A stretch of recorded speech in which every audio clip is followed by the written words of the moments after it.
potential market. Aneno kapken Babu ngiege koda to. Ing'eyo awinjo kendo ayudo ka gai ng'ama pacheler kendo ayie kode. Keche ng'en chieng' mana the first time aromo kod neno speaker bunge la wananchi kare. Ato ken ng'ama pacheler kara no bedo speaker. Sani jagoro koro. But imana wachi, na ng'isa agai kendo gi jo maneno. Okwan gi problem gi pesa manokelo. Kendo wagoyo kongole ne jatend piny kuom dhi mowuok gi joka mamiye pesa ni. But gima wan go gi issue and the accountability part of this money, the transparency, the honesty. Wato ninga mathuolo seka koneno tol kata mana msip benya ko chikre malo matin.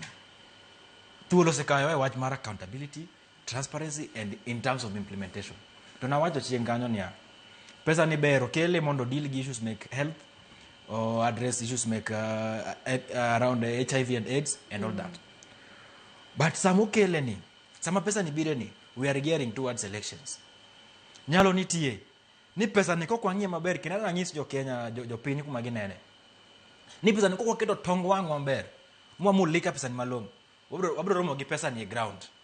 Kitiyo kode campaign. Mano gimanya kwa maber. Na kwa ng'i malongo. Pesa to dhi biro nyose wache mo otese so ndika kama.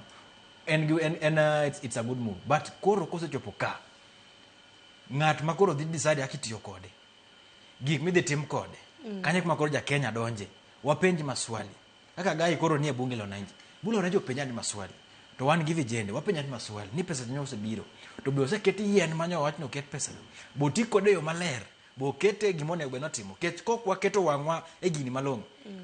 To anyalo po kaka ropang ji line ni omera mine koni jawuoyi koni vijana koni. To kichunga duma kana pesa mar yath cha. Emi pogo jiga. Kiny kidhi e hospital yudo ka yath onge. To kipende isema medo nyi pango line. Koro tingi pesa